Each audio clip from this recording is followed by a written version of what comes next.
Yin Yoga Snail.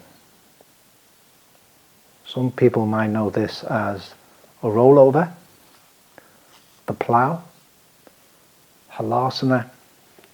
In Yin it's referred to as the Snail.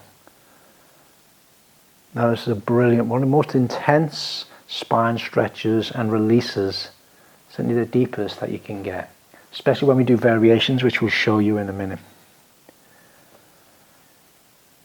It's technically classed as an inversion for obvious reasons, bringing more blood flow to the brain and helping with lymphatic drainage.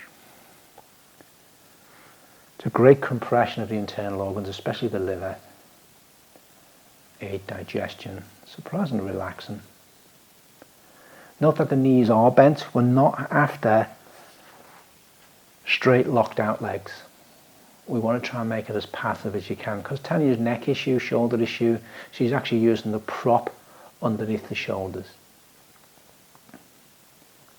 You can, Tanya's flexibility isn't quite good, so she might want to consider using that bolster behind you. Can you use that or not? So we'll come into that. You can use a bolster, you can block, you use a chair. So it's not too intense.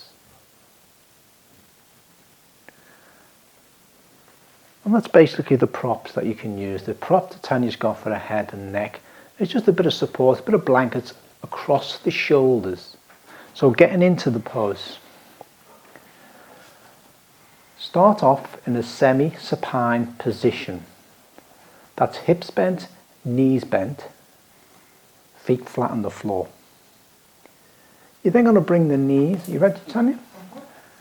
Lift your hips and feet up so your knees move towards your head, towards your shoulders, and place your hands behind your pelvis on your lower back.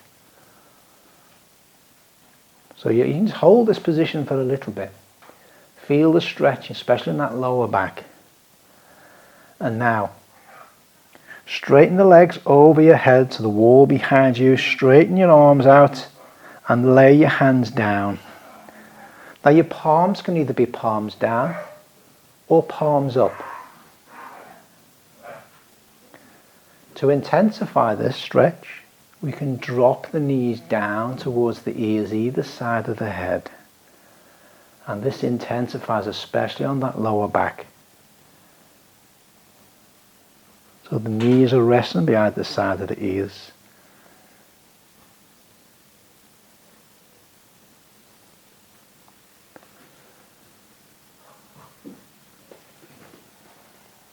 And that's the snail.